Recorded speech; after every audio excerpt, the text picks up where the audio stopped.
Hello and welcome to Coming Home to Autism.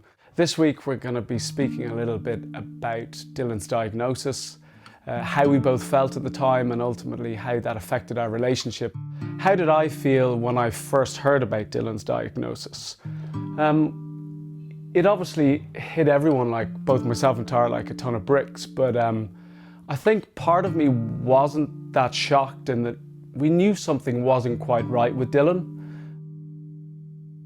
I remember Tara calling me because I was away traveling, and it was a big shock. And I think it was more the fact that we didn't know, we didn't understand.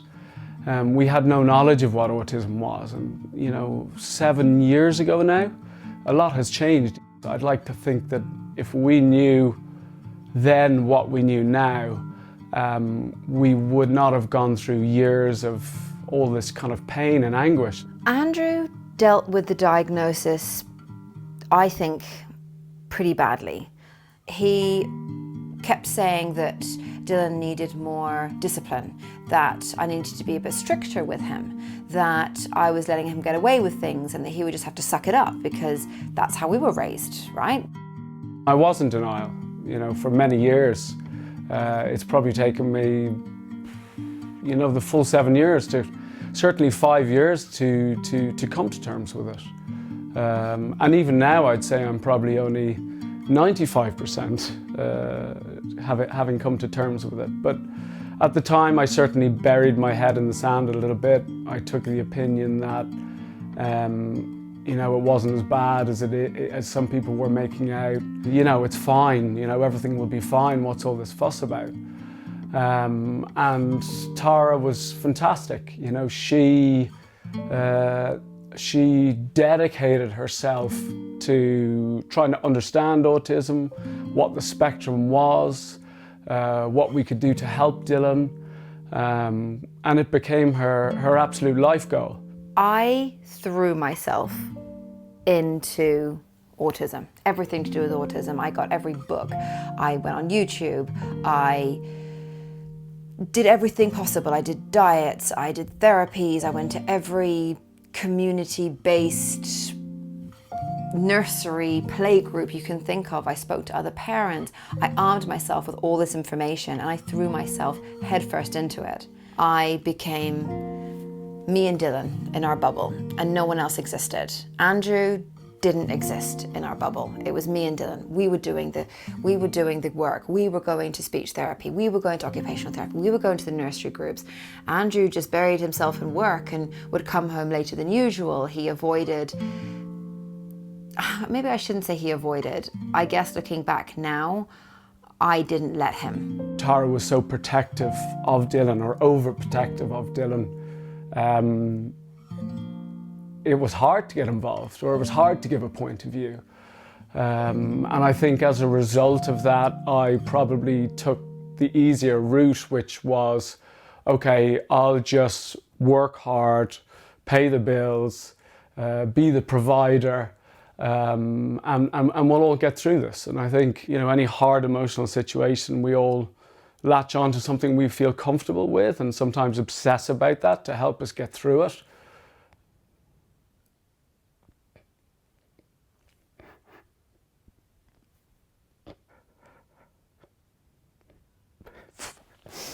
It's funny, it just even why, you get emotional now. 7 years on, it's so long ago, but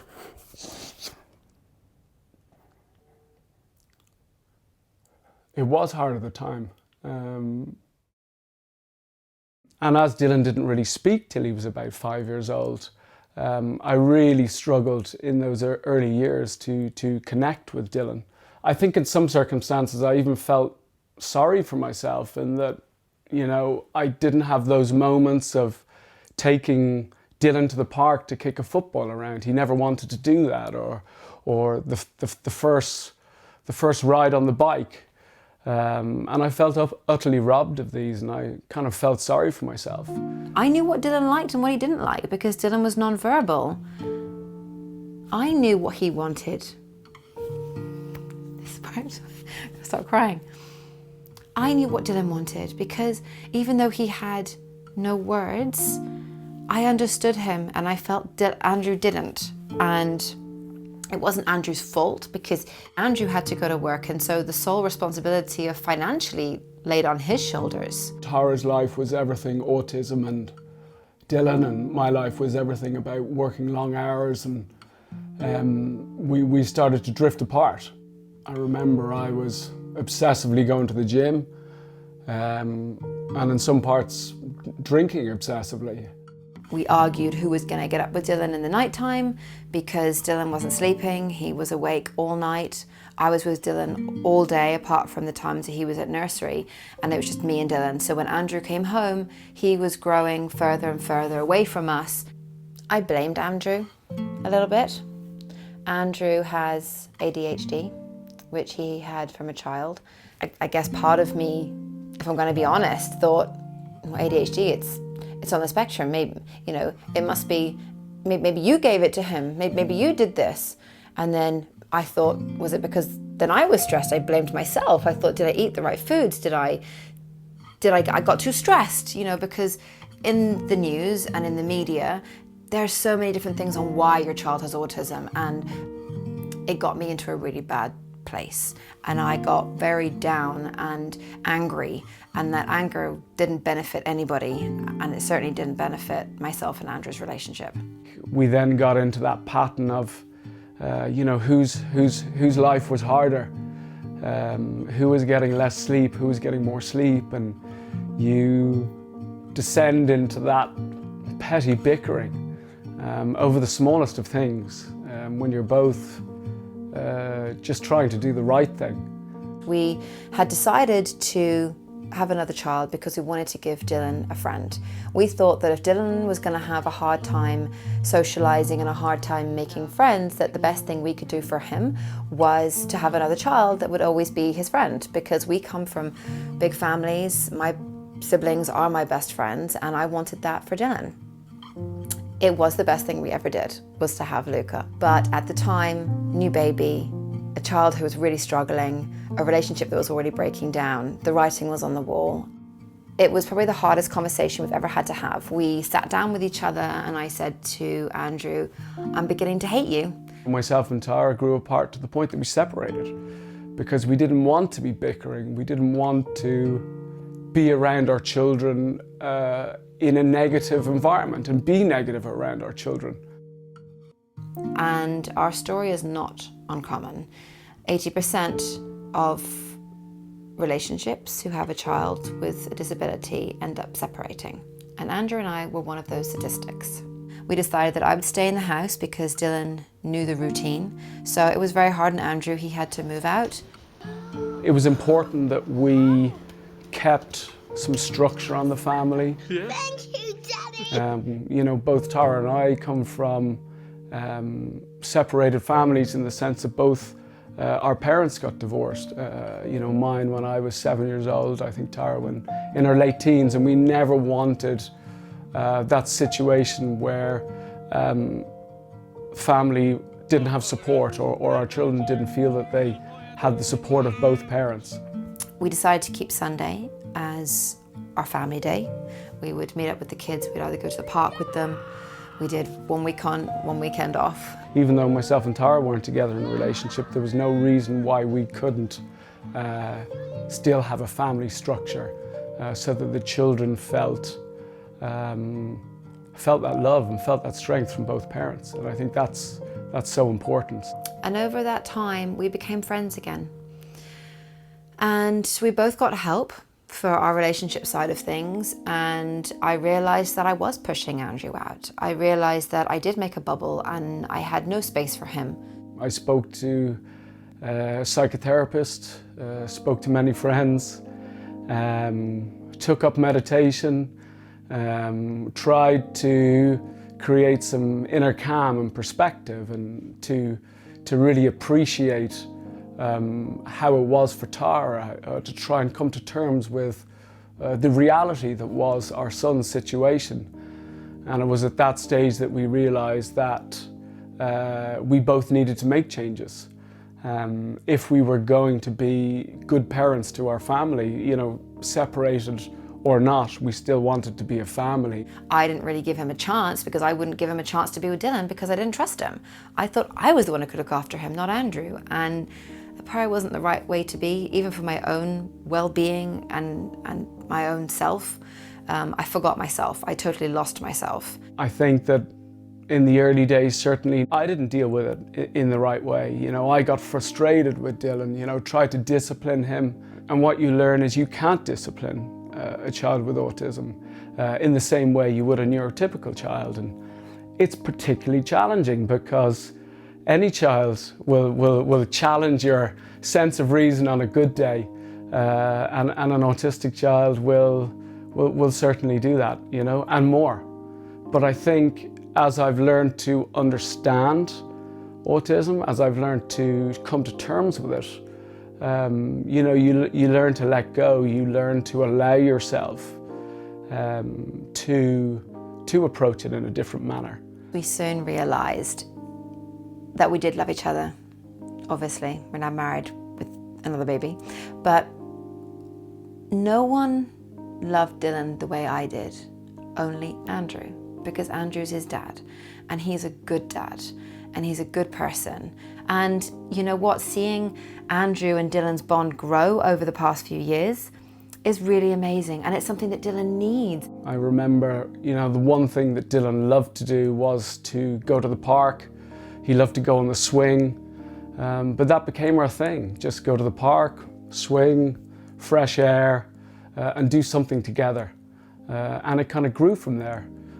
Swimming became a really important time for myself and Dylan. And the first time I ever got eye contact with Dylan was swimming, because it was a time where he felt regulated, he felt comfortable in an environment where he could interact with me. Now he gets older, you know, Andrew has to hold Dylan, and because he's too big for me, you know, so when Dylan needs extra pressure and extra sensitivities, or if he's crying or upset or lashing out, it's Andrew has to hold him, because I can't do that anymore. I know there are single parents out there who are doing it alone, and hats off to you, because you are doing an amazing job. You really are. And if you can get support in any which way, you know, it can be a sister, a friend, another autism parent, you need that support. You can't do it on your own, because you need a bit of room for yourself as well. Every relationship is unique, and for us, being together makes us stronger, gives a good foundation for our kids, but that might not be the case for everyone. And for some families, it's better to be apart, and you can be better parents apart. So don't beat yourself up if your relationship doesn't work, because you're doing an amazing job and your child is doing amazing because they have you. If we can change our perspective on this whole ASD, autism, if we can change the way that we view it as a society, then an awful lot of this pain and unknowing can go away from the very start. By doing these videos and by communicating more, hopefully people at the start of their journey, you know, having had a recent diagnosis, who are staring down the barrel of fear and uncertainty, can have a little bit of an insight and say, hey, this can go okay. You know, it won't be easy. You know, there will be days you'll be challenged, and there'll be days when you'll pull your hair out. But there's also days that are incredibly insightful. You know, Dylan views the world in a different way, and he's taught us to view the world in a different way. If you can get through it, it will make you stronger. You know, it's made myself and Tara stronger as a result. It's made us better people as a result, for sure. Hello. How are you? Can I have my TV show back now, please? Actually, I thought it was quite good. I thought I might actually start my own TV channel, you know. You know, it's funny, it's so long ago now, but when you think back to it, the emotions, they come flooding back. But Did you cry? I was talking about it. I'm gonna cry. I did feel a very big frog in my throat when I thought back to to those times, those moments. Yeah, so what I was saying... What just happened? That's just a normal interaction between our two children. That's just Dylan. Yeah. No one's crying. I think everyone deals with situations differently, and you're in survival mode. You know, you are in survival mode, and I think what we learned, the most important thing we learned, was to communicate with each other. And I think one of the best pieces of advice I ever got given was to treat Andrew, you, like my best friend. Really listen to him, not criticize, not judge, just to listen with an open heart and to respect as well. I think that's a good one.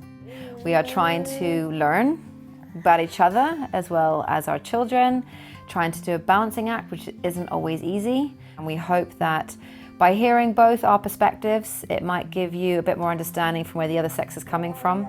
Remind me to watch this video back so I can get a bit more perspective on you. Yeah, I want to have a look at yours, see what you actually said. As you said, it's an ongoing journey. We still disagree. We are still learning every day. And we'll probably learn for the rest of our lives, but hopefully we'll be learning it together. We would love to hear from you guys, what you do to keep your relationship on track, or if it all went Pete Tong, what in hindsight is advice you'd give other parents. Is there anything you wanted to add into that? Yeah, no, it'd be lovely to hear some feedback for some dads out there. Get your thoughts on it. How did you come to terms with it? How long? Did it take you as long as it did me to come to terms with it? But yeah, any thoughts out there would be greatly appreciated. Say bye-bye. Thank you all for watching, and we will see you next Sunday.